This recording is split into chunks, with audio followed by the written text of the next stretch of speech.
மரபுசாரா எரிசக்தியின் அவசியத்தை வலியுறுத்தி நாகர்கோவிலில் பள்ளி மாணவிகள் கலந்து கொண்ட பிரம்மாண்டமான பேரணி நடைபெற்றது.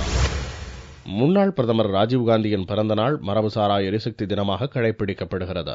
இதையொட்டி கன்னியாகுமரி மாவட்ட நிர்வாகமும் ரோட்டரி கிளப்பும் இணைந்து மரபுசாரா எரிசக்தியின் அவசியம் குறித்து விளக்கும் பேரணியை நடத்தியது. இதில் நாகர்கோவில் பகுதியைச் சேர்ந்த நூற்றுக்கணக்கான பள்ளி மாணவிகள் கலந்து கொண்டனர். இந்த பேரணியை மாவட்ட ஆட்சித்தலைவர் மதுமதி கொடியசைத்து துவக்கி வைத்தார். நகரின் முக்கிய வீதிகள் வழியாக ஊர்வலமாக வந்த பள்ளி மாணவர்கள் காற்று, நீர் மாசுபடுதலை தடுத்தல், மரம் வளர்த்தல் போன்றவற்றின் அவசியம் குறித்து விளக்கும் பேனர்களை கையில் ஏந்திச் சென்றனர்.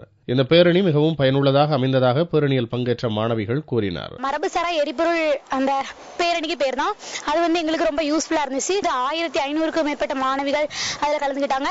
மக்களுக்கு இது விழிப்புணர்வு ஏற்படுத்துற வகையில ஒரு நல்ல பேரணி அமைஞ்சிருந்தது. மரபுசாரா எரிசக்தியின் அவசியம் குறித்து விளக்குவதற்காக நடைபெற்ற இந்த பேரணியை பொதுமக்கள் பலரும் கண்டு பயன்பெற்றனர்.